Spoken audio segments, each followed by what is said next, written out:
I'm Atsuko Okatsuka, and this is my last meal.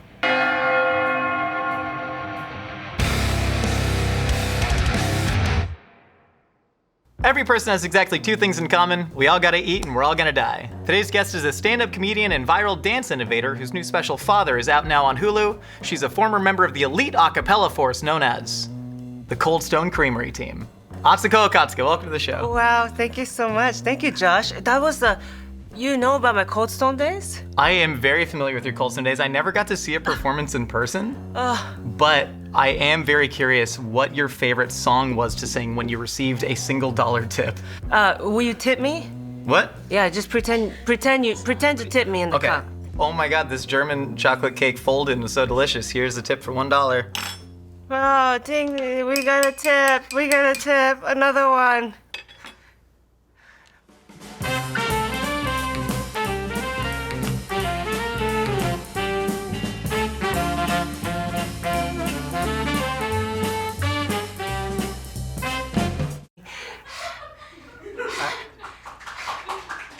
And usually, like one person, there was this one kid I worked with who loved the singing part, and he would always like go all out, Coldstone, we're at Cold, like we were on Broadway. He would do a spin, and then,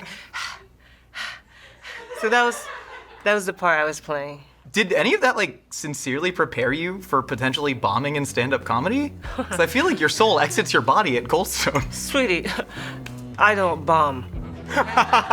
Stand up, no.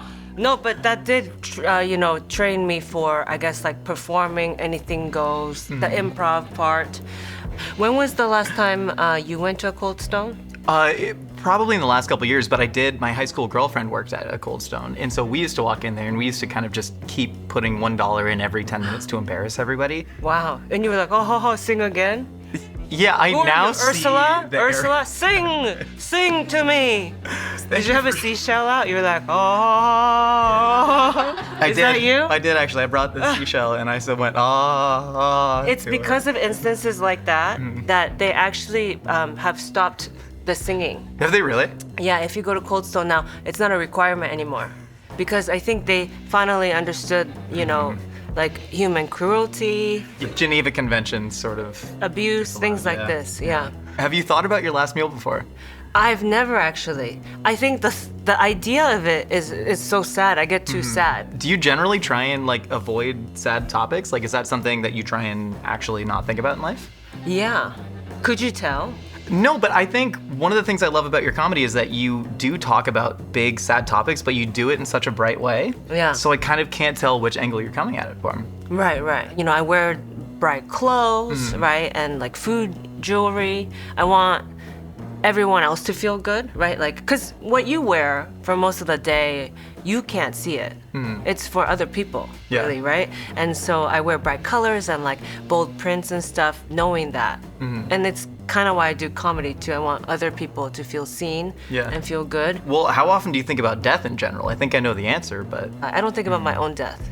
Oh, interesting. Yeah. Has that always been the case, or was there a time when you like decided I'm not gonna ponder my own mortality? I just don't think about it. And you'll see, we're kind of confined to a table. Yeah. But if you saw me in the street, you'd be like, wow, this bitch does not care about dying. Because this girl, I'm just like, ha ha ha. Like, the other day, okay, I was doing a comedy show at West Side Comedy Club. And so it's like behind 3rd Street Promenade. So it's like you pass alleyways to get to this comedy club. I'm walking to the show, right? And then from the darkness, I hear a man go, hey! And I go, hello! And I hug him. And then I see his face, he goes, hi! And I was like, oh my God, I don't know this man. I was like, I don't know you. I thought maybe you were a comedian I knew. You know what I mean? Yeah. So I do things like that. I'm always like on the verge of going missing. Yeah. And so you'll see that I don't think about, what'll happen to me as much as I obsess about what'll happen to other people, to you, to, I don't know, my mom and grandma, to your crew here. Yeah, I think that's genuinely a really beautiful way to kind of waltz through life. It's like you're dancing through life as people are just shooting bows and arrows at you and constantly dodging them, against your best efforts. Yeah, who's that? Like Snow White. Like Snow White? Kind of, yeah. Well, one time something did get her. Yeah. And, it was hunger. Well, hey, I think we got the cure for that Hey, today. Great. thank you so much good for that transition. segue. Let's go. You ready to eat your last meal? Let's do it. Let's do it. Yeah. Let's go for the first course of your final meal. We have the oyster vermicelli, Taiwanese style. We made an oyster broth and cooked the noodles, added that in there, a little bit of black vinegar and some cilantro on top. And then in the steamer basket, we have the lotus leaf wrapped sticky rice with a filling of pork and soy and some extra black vinegar if you'd like. Wow, yes, thank you. Thank you, chefs. Yes, home. I have actually never had this dish before, so none of us had. So we had to like try and find it around LA and then figure out how to recreate it. But please let me know how it is. Oh my gosh. So did you just find like a Taiwanese grandma in the street and you're like, hey, can we go to your house? You will not imagine the casting process for that. You know, my grandma is available. She's... We should have called her. It might have been, we were just walking in Arcadia. Yeah. And then we found, I don't think it was her. People have actually bumped into, like, have DM'd me or like tagged me and been like, met your grandma today in Arcadia, okay? They send me the picture. It's not my grandma. It's not her. It's just another Asian grandma that they took a picture with, like at H Mart or like in the street. That probably made that Asian grandma or just old woman feel very special though, you know? Or scared. Or scared. Yeah, I was like, don't do that. Don't just go. And then, you know, who knows? Hey, you're Atsuko's grandma. She's probably like, yes, leave me be, you know? Anyway, Yeah. so that does happen. That makes sense. Well, please dig in. Let me know how it Okay, is. yes. Oh, this is so exciting. We eat these like outdoors sometimes. It's very like street food. These days when I go back to Taiwan, it's with my husband and he is not as into this, so it's like me eating it while he watches. So this is nice. And that's a good relationship for both of you if both are into it, you know? Some just Yeah. like to watch and that's totally fine. Right. Some people are the watchers, some people are the doers. Yeah. That's how a threesome goes. There's a chair in the corner of the hotel room for a reason, you know? Yeah. Sometimes it's just for a Gatorade break though. It sounds like we were both the third. We know this all too well. Did you bring your own Gatorade or did they supply the Gatorade? We were for both you? the watchers at some Yeah. point. Yeah. Yeah. Did you say, did I bring the Gatorade? Yeah. No, you didn't. I have a Gatorade. I have Gatorade. 0 for your low calorie needs. Are they sponsoring you currently or you're just trying to fish for it? Right? No, see, the thing is, like, I have this mentality. I think it's just from childhood or, like, you know, maybe not growing up having a lot. Always pack a lunch, always Yeah. pack things. And so I know, okay, I know we're eating this, and then we're eating the sticky rice, lotus rice. What's wild is, I don't know why. I was like, I also brought one for lunch. How often do you travel with that in your purse? My grandma happened to have a bunch of these, and she was like, hey, you know, if you want to, you know, it's kind of like a sandwich. We can do a compare and contrast. We can. A 24-year-old white kid named Colby made this. Oh. We can compare it against your grandmother's. That's globalization. 100%. That's the I know. point. That's Yeah. the point, right? I don't know. Bringing cultures together. See this? Like that's- This is East meets West. It's never gonna happen before. before time. This is Colby. This is my grandma, right? Yeah. Should we try them? Oh yeah, sure, yeah. Yeah. There's so much to do. It's like eat this, eat that. I have my own. I'm so thirsty. I'm so overwhelmed. It seems like you get kind of overwhelmed with clutter. Have you ever thought about not bringing all these things? I have so many things. I have my energy pills because I get tired. Atsuko, what's in the energy pills? These are called arinamine. It's a Japanese energy pill, and these are like vitamin. It's all natural. I know it's bright yellow, but it's all natural, and it really works. When I'm tired before a show or something, I'll take 2. Yeah. And, you know, it really helps me. Incredible. I would feel guilty asking you for some, but like. You can. Can I? Yeah. Do can I you want to just, try it now? Yeah, that'd be great. Okay. Do you feel tired? Constantly. Okay. Yeah. No. Go. Okay, you perfect. go Do you ahead. put it in the soup or no? I've never tried it that way, but hey. It might you know? make it go down. You said just 2? Yeah. That's a lot. Let's see. Let's Okay. do 2. Oh. Oh. And the lotus leaf. I don't know if you'll feel a difference because you're kind of just sitting, but. We can go jog around. And then. I'm just gonna. I also have oranges. You know, there's a whole like separate social media segment called "What's in My Bag." Oh right. We were just doing a fully separate one. That's so true because I brought multiple bags today. But anyway, okay, no, so I Okay, should dig eat in. this, right? Eat the soup. Eat this. Eat the soup. I am not good at eating and talking at the same time. You said you are. Yeah, I'm yeah. not. Well, I guess here. I'm realizing. Like, eat real fast, and then I'll talk to you real fast, and then we can eat real fast again. Oh, it's so good. That's actually really delightful. The creaminess of the oysters with like that vinegariness. I've been a fan of your comedy ever since I saw you at a backyard show in 2019 in North Hollywood, and you did a bit about charcuterie boards that forever ruined them for me. Oh, wow. Do you have any plans to ruin more foods for me?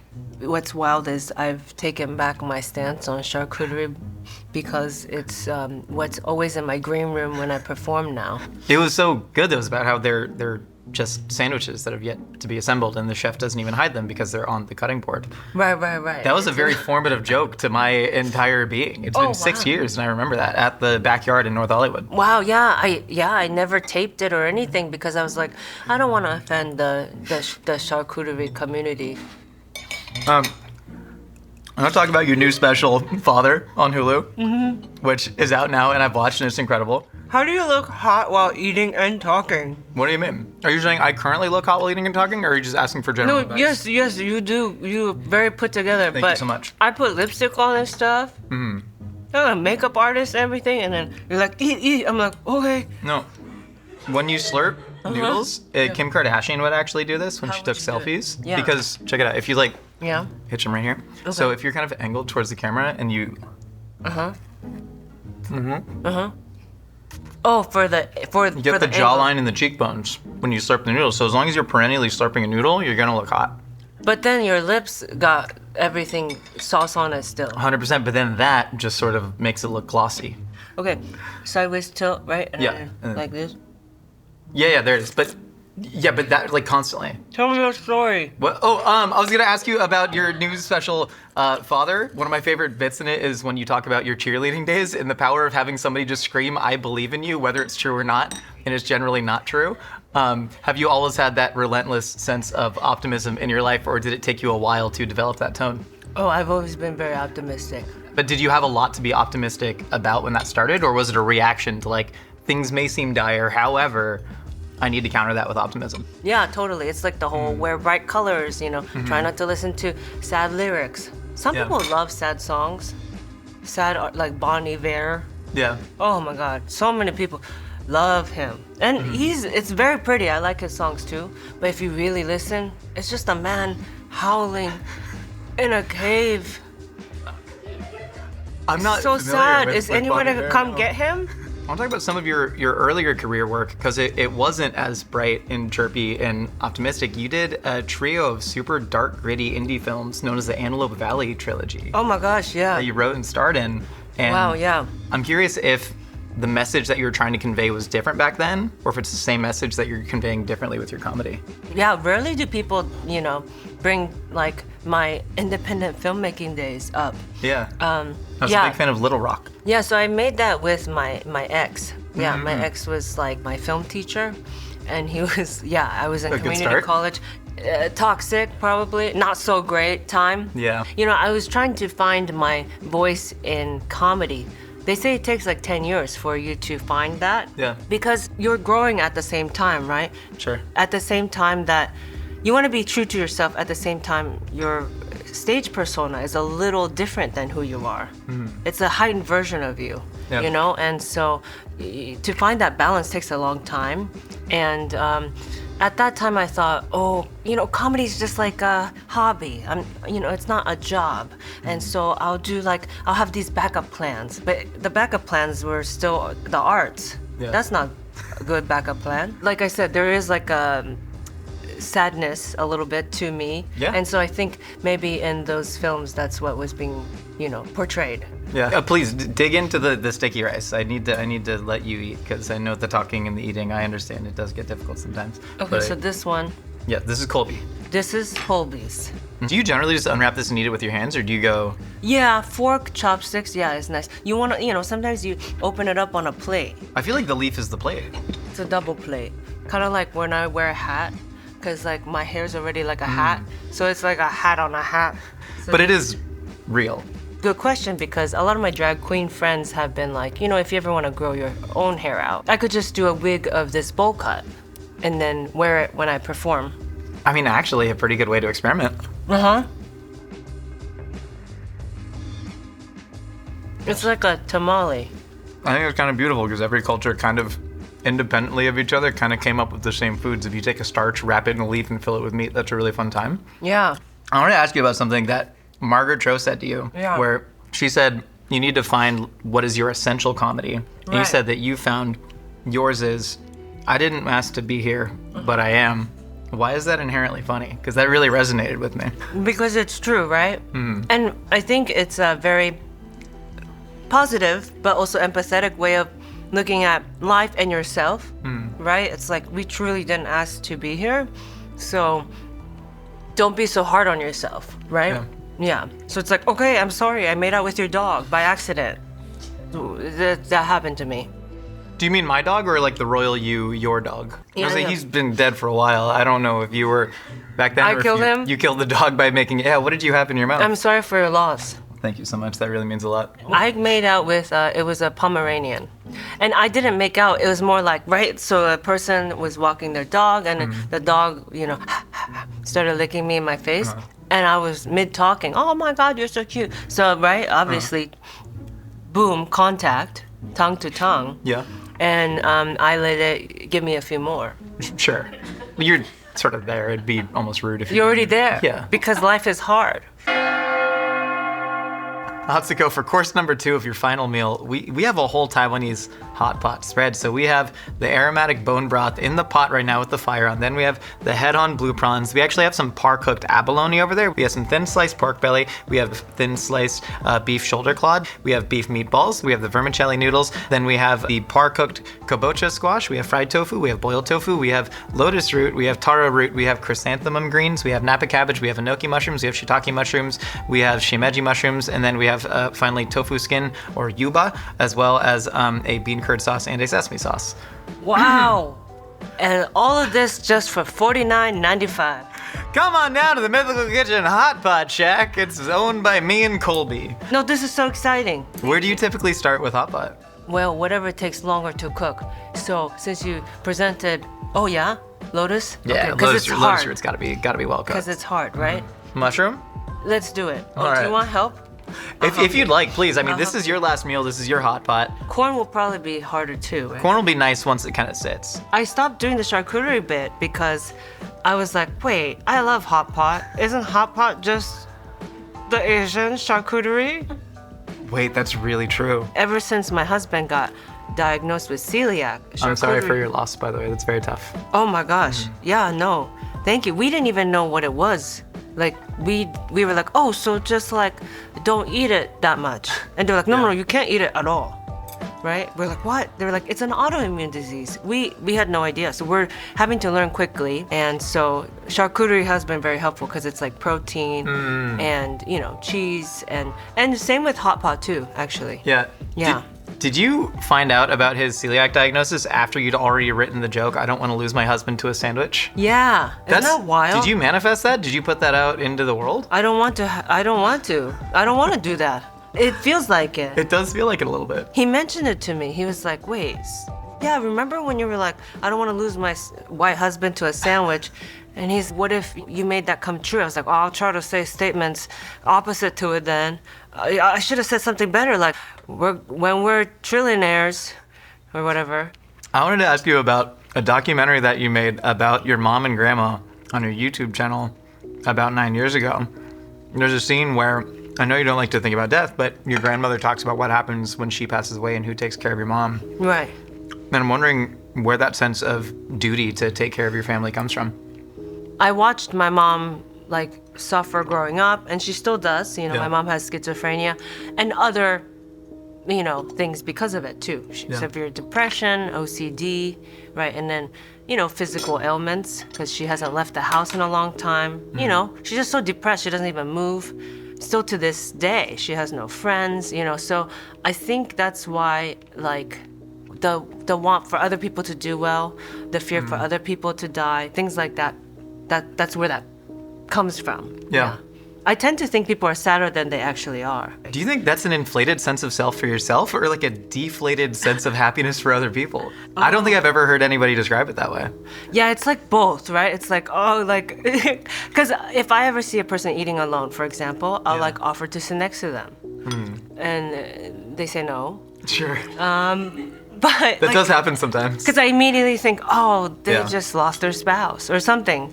You know what I mean? Sad like that. For the most part, I think, I don't know, because my mom is sad a lot, so I think, oh, maybe other people are too. Yeah. And then, you know, they'll go, I'm not sad, but I'm already like sitting next to them. Yeah. So my mom was also schizophrenic. Is that right? So never formally diagnosed as either schizophrenia or heavy bipolar, but like hallucinations, delusions of grandeur. Wow. And basically ever since I can remember her. And why didn't you start on that? I thought about it, but we were having a nice time eating hot pot. Right, and talking about Coldstone. Talking Ha about ha Coldstone ha. We're like, oh, Coldstone. We kind of do You're try at and Coldstone. escalate that. My mom has schizophrenia. Right, yeah. It's all linked. Like genuinely though, I do believe all this is linked because I've noticed that, especially having a schizophrenic mom from a formative age, you kind of end up with really weird views about the world. And I know mine is like, I won't suffer the idea of objective truth. Because for me, my mom had all these delusions and hallucinations, and she was the only person I communicated with when I was like 6, 7 years old. So I'd be like, maybe she is the governor of California. I don't know because I'm a child. And then you sort of grow older and start to realize, oh, this is what's happening. It's a mental illness. But even now, anybody tells me anything, I simply think that could either be true or it could not be true. And in a way, it doesn't really matter because here we are in this situation. And it's really informed the way that I live my life. But I love that you seem to have that with like, everybody's sad and suffering and I'm Atsuko and I'm here to brighten everyone's day. Oh, well, you know, I had a grandma too who raised me. Without her, I don't know what I would be. Yeah. Maybe just like my mom, who knows, right? And so I feel lucky, right? I feel like I'm luckier than most, or, you know, it could have been worse, right? So I do think that way, yeah. There's another part in your new special where you kind of create a new way to measure one's life, which is that if Ira Glass calls you and says you're an inspiration, you know something has gone horribly wrong. Yeah. And you had that happen, and that was to sort of figure out the story of what actually happened with your grandmother. What did you find out in that? So, yeah, I found out my grandma kidnapped me from my dad. That's a crazy thing to find out. I know, because she's my best friend. And then suddenly, you know, right. Because Ira and I would meet weekly working on this American Life story, right? And then, you know, I'd be on the laptop and he's like, okay, so I helped you research what happened, you know, because my dad had full custody of me in Japan after my parents' divorce. And, you know, and then I was like, oh, strange. Like, but I didn't know that. So that's what he was helping me figure out. And I went to go interview my dad in Japan, you know, who I was separated from for many, many years because my grandma, you know, said we were coming to America on a 2-month vacation. Told my dad that too. Yeah. And so we're like, okay, we'll be back. See you after, you know, I'll bring something back from Disneyland. And then, you know, right, 27 years later, still here. Still on vacation, still living the dream. Ira one time, early on, he was like, okay, so technically what she did is kidnapping. And I looked up the rules with California and you could still press charges. I was like, what? Yeah. You know, just looking over to the other room at my grandma. She's like, just cooking. Yeah. I'm like, you know, yeah. And so it's a complex thing, but you know, I know she did it out of love.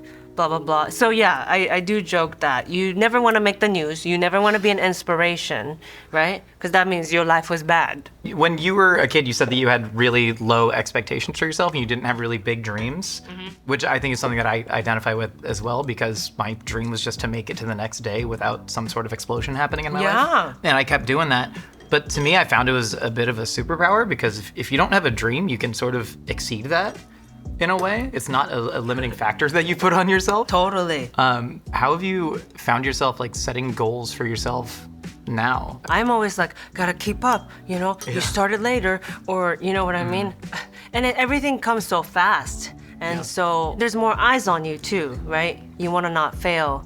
You wanna always be funny when you are doing the shows, and you know, so you just put a lot more pressure on yourself, right? And you're on tour, but you also want to take care of your family, but that's catch-22 is like when you're on tour, like when I'm doing my international tours, I'm gone for sometimes a month. Yeah. That's a month I'm not with my mom and grandma, right? And they're aging rapidly. You know, there's a fear of like, it could go away. This sounds really bleak, but there is a potential world in which you could have said, like, I need to take care of myself. I don't have time to take care of my family. You could have cut and run and sort of written your own story independently. Did you ever think about doing that, and what stopped you? I mean, I think a lot of people do it. Yeah? You know? Oh, but what are they talking about then? Airplanes and hotel rooms? Some of them genuinely do talk about that. Yeah, I always say when a comedian's only doing jokes about airplanes and hotel rooms that they need to go and live life again, you know? Yeah. And like, be amongst things you love. In my comedy, I talk about the things I love, you know? It's easier to complain and talk about the things you hate. It's a bit of like the perennial cheerleader energy, where it's like, if you say like, everything's great, Right. even if it's not, it's more likely to be if you said it and sort of put that out there. Right, that's true. Yeah, the whole like, you go team, we got this. We don't know if we got it. No, not at all. We're not even playing the sport. We're not the one with the ball. We have no idea. But, you know, we love a hype person because of that. Yeah. Bring back more hype people. Lil Jon? Flavor Flav? Yeah, they were some of our first cheerleaders in our lives. Lil Jon, turned down for what? He doesn't even know. He doesn't even know what he's talking about. Yeah, everything's yeah. Let's go for course number 3 of your final meal on Earth. We have the ebi fry. This is fried sweet shrimp with Japanese curry and melted cheese on top with some white steamed rice. And then we have the yakitori platter. So we actually have the chicken butt. And we have the sukune, the meatballs, as well as normal chicken thigh, and then a little bit of soy mixed with egg yolk. Oh, and then of course, ramune, the greatest, most interactive drink to ever exist in the history of Japan. This is my other side of the culture. The Taiwanese side we covered, and then now the Japanese side. Yeah, I'm curious what feels like home to you, because you lived in Japan until you were 10 years old, I believe? I was 8, yeah. You were 8. Yeah. My dad would make curry because curry is some of the easiest like bachelor food. Japanese curry is something I like to make on my own at home, and it was like what my dad would make me. Yeah, that was our time together Yeah. before my grandma kidnapped me. Grandma! Tell me know. about the ramen, because I haven't had one of these in years, and there's something about a ball that you push through a hole. That's all I remember. Yeah, right. Oh, you've done it. But how do you, I don't remember how to push the ball. I haven't had these in probably over you a have decade. to take this. You have to take this out actually. Okay. My nails are kind of long, so maybe I'll use. Wait, yeah. did I do it right? Yeah. Oh. Wait, here, you take that, I'll take yours. Okay, thank you. All right. Yeah, and then you push it in like that. You just kind of like, I feel like, should we do it on 3? Yeah. Like at 1, 2. 2, 3. Go. I'm so dainty. Not that you need a man to help, but I am here if you want. Yeah, I You're a strong, almost popped the independent vessel. Yes, please. woman. Okay, I gotcha. Thank you so much. Whew. Thank you. Cheers. Cheers. It's been a minute for me too. Okay. You were a lot stronger when you were a child. I really was. I think you get weaker, right? This is an interesting sized hole to drink out of. Because it's inconvenient. Well, it's too sort of small for you to kind of just purse your lips on, but it feels weird for me to just. How did you do it? You know, you just really quickly. You're not supposed to drink a lot at a time. I think it's just like kind of prohibits you from getting everything. I think that's it. I think it's a very American instinct for me to try and chug everything. And it's a very Japanese thing to be like, you can't have it all at the same time, sweetie. Okay? Pleasure is pain. Okay, so everyone does look. Yeah. Yeah, we all look like a baby drinking it. Yeah. Yeah, you can't drink it like a Coca-Cola. Please dig into the curry. I've never had cheese on curry before. You never? No. I'm not like the started doing biggest that. cheese fan in general. Cheese is like a huge discovery. Cheese and ranch dressing when it came to America. I was like, whoa, give it to me, all of it. This is my East meets West. My dad didn't make curry with cheese on it. You visited Taiwan and Japan now as an adult. Did you feel like any sense of home going there? Like, did you find what you were looking for? It's so wild that, you know, I've been able to go back more as an adult because I am now a touring comedian, you know, internationally. Tour places that not all American comedians tour.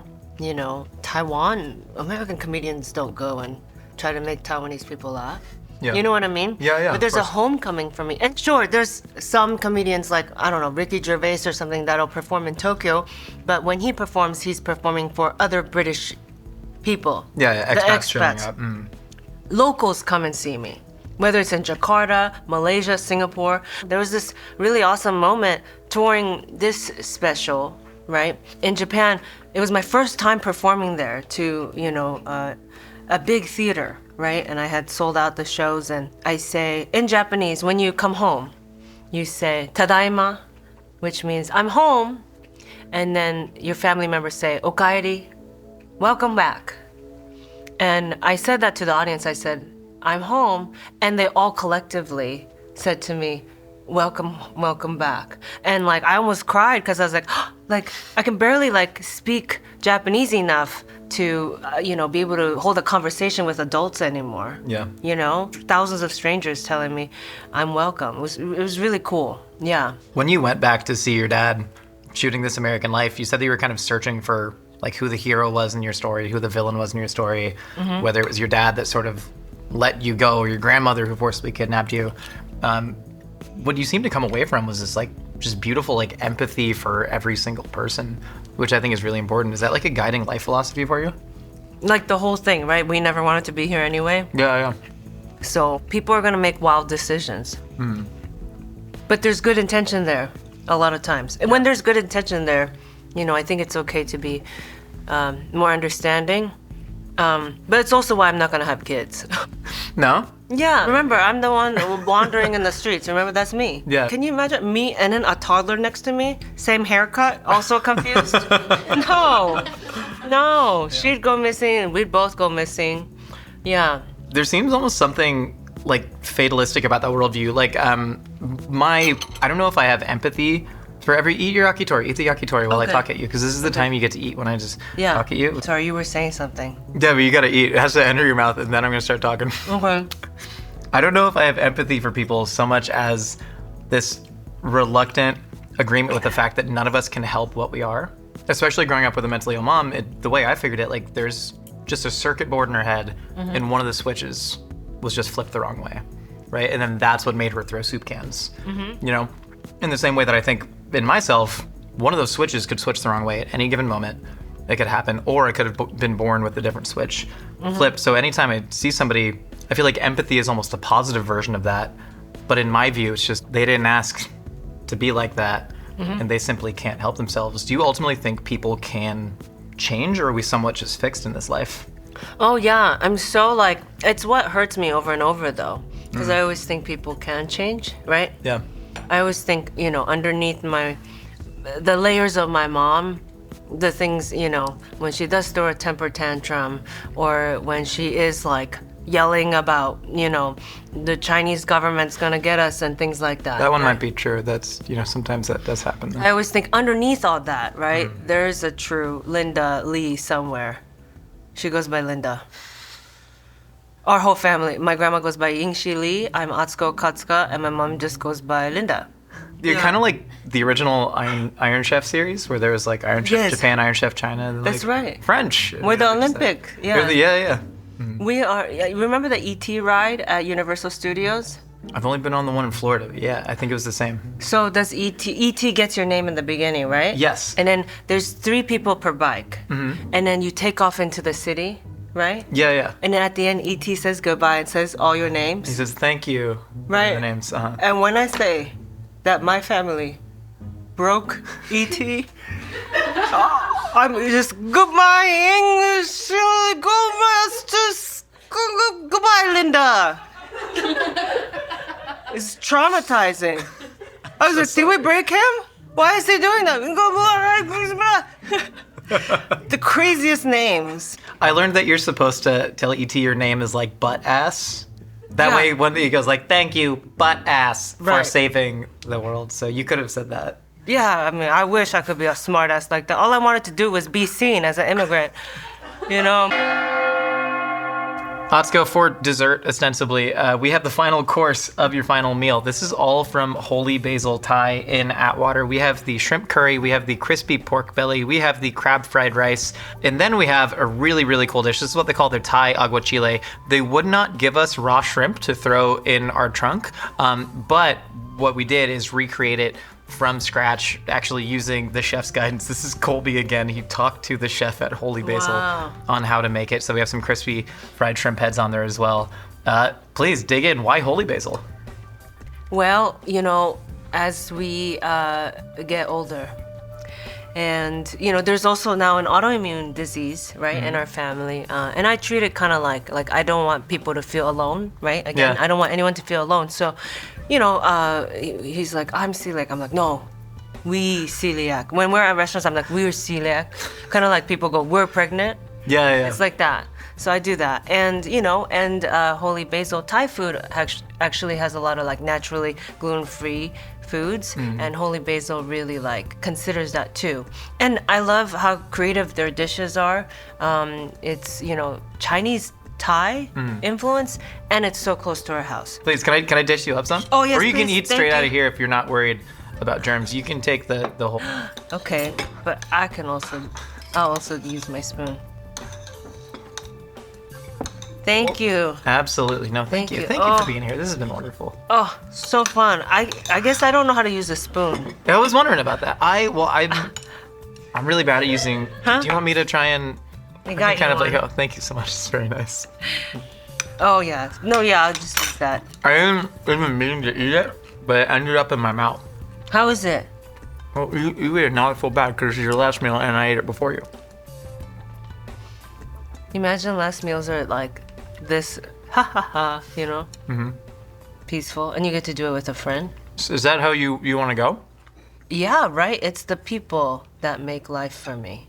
Some people want to like retire in a forest or something, away from people, mountain, get me away, live by the, that's my biggest fear. That's like a nightmare for me.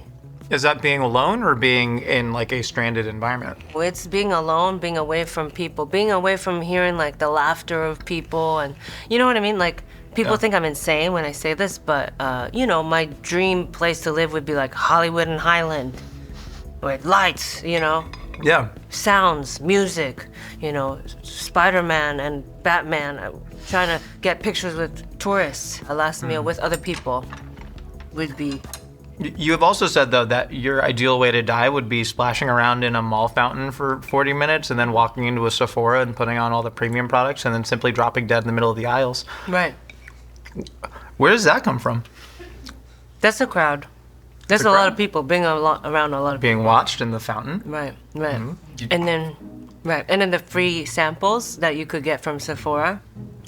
If you're about to die, I guess this is a moral question. You could just take the whole bottle if you're sort of on the way out, but you don't want to inconvenience. Then I would be like, sorry, I have 2 seconds left.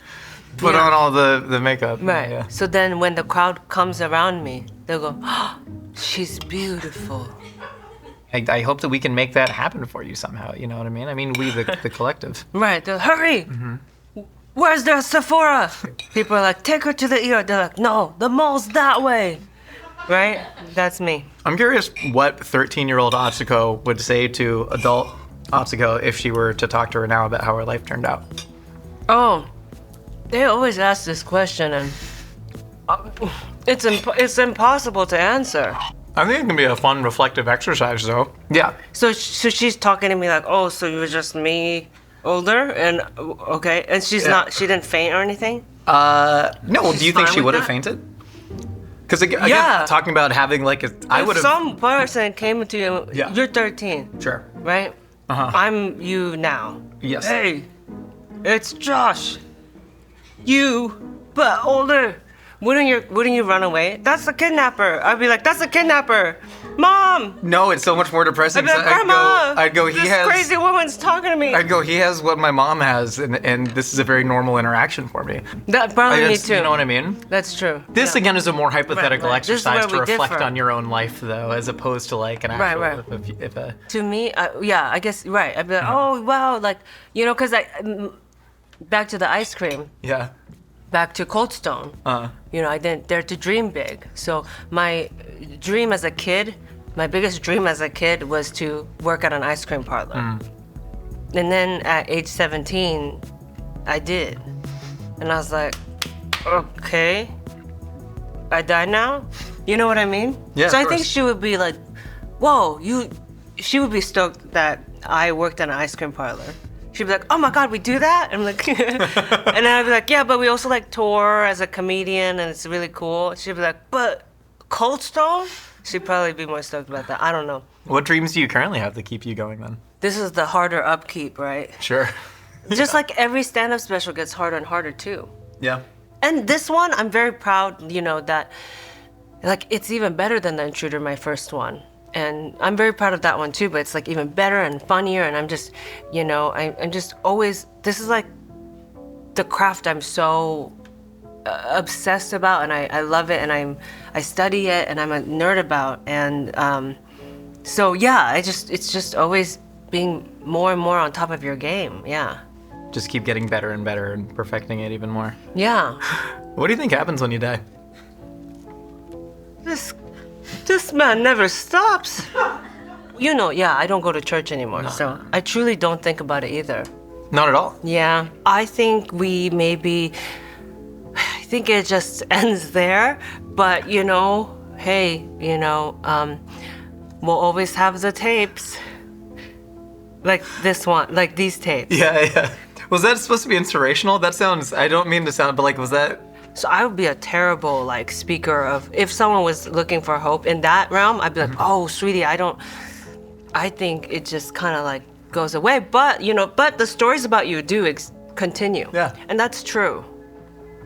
And that part does get me emotional because it's true. Like, it's what you've shared with the world and your neighbors, your friends, your family, the people that you care about, or people who you don't even know that maybe you've touched. You know, those memories will continue, and that's what matters. Yeah. Yeah. And that's what you keep striving for. Yeah, truly. Yeah. Beautiful. You ready to get in the lightning round? Yes. Who's the one person, dead or alive, you'd want to share your actual last meal with? Are these real people? Does it have to be a real person? Stitch?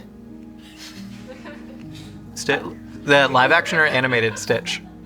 The live action, Live because action. I think it's closer to possible. Yeah.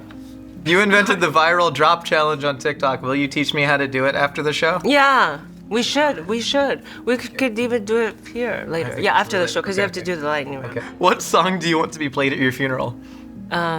Ooh, I'm really into Party For You right now. It's, you know, been out for a long time, Charlie XCX, but yeah. If you could haunt one person after you die, who would it be? This one girl from middle school. Yeah. She thought she was all that. Yeah. I hope she gets what's coming to her. Who's Yeah. your Mount Rushmore of stand-up comedians? Yeah. There's Margaret Cho, Tig Notaro, Chelsea Handler. There was 4 heads, right? I couldn't name them, but Chris Rock, he really influenced me a lot. nice. Who's your dream eulogizer at your funeral? It could literally be any of my. I have so many comedian friends. I'm lucky. It'll be funny. Whoever. Put all the pops. names in a hat. Yeah, and It's like, oh gosh. Bert Kreischer, take your shirt off. Tig is very dry. Yeah, so I think she'd be great. Nice. What's one style of haircut that you wish you could try out? Maybe that. Yeah? Maybe you. I don't know, I thought you were gonna touch Yeah, it. forehead. I haven't shown forehead in a long time. What's your biggest fear?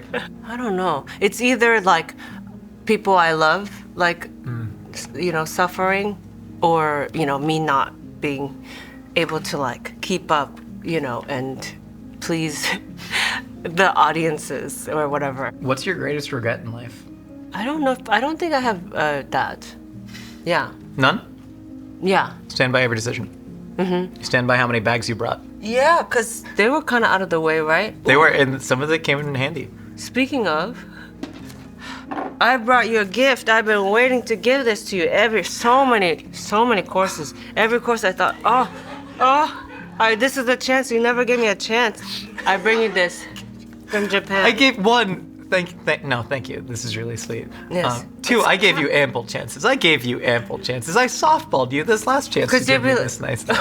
Thank you. course. Our only question left is, are you happy?